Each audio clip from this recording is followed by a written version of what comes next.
ঢাকা মেডিকেলে পাঠানোর ব্যবস্থা করা হয়। আর আমরা এনসিপির যারা কেন্দ্রীয় সদস্য রয়েছে, কেন্দ্রীয় নেতা রয়েছে, তাদের সাথে আমরা কথা বলেছি। তারা বলেছেন যে সকাল 8টা থেকে 8:30 নাগাদ তারা খবর পেয়েছেন। খবর পাওয়ার সাথে সাথে তারা এখানে ছুটে এসেছেন, উঠে এসে দেখেছেন যে তাদের এনসিপি ধানমন্ডি শাখার নারী নেত্রী যুগ্ম সমন্বয়কারী যে জান্নাত আরা রুমির মরদেহ এখানে পড়ে আছে।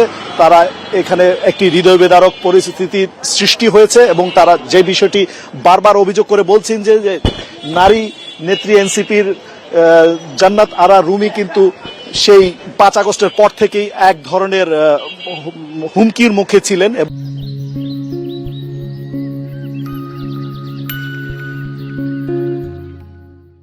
এবং যখন আওয়ামী লীগের বিভিন্ন নেতাকর্মীদেরকে গ্রেপ্তার করা হচ্ছিল, তাদের অপরাধের জন্য বিচার কাস্টে দাঁড় করানো হচ্ছিল, তখন তিনি প্রতিবাদী ছিলেন। সেই সময়ে ফেসবুক থেকে শুরু করে তার মোবাইলেও বিভিন্নভাবে হুমকি ধামকি চলে আসছিল, সাইবার বুলিং এর শিকার হচ্ছিল।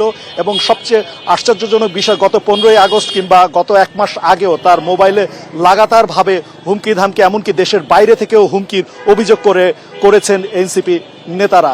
তো মূলত এই হুমকির ধারাবাহিকতায় তার ঝুলন্ত মরদেহটি উদ্ধার হয়েছে কিনা সেই বিষয়ে সন্দিহান রয়েছে এনসিপির নেতারা। তবে আইন শৃঙ্খলা বাহিনী যে বিষয়টি আমাদেরকে প্রাথমিকভাবে বলছে যে ঝুলন্ত মরদেহের প্রাথমিক অবস্থা দেখে নিশ্চিত করেছেন যে এটি প্রাথমিকভাবে আত্মহত্যার বিষয় হয়ে থাকতে পারে।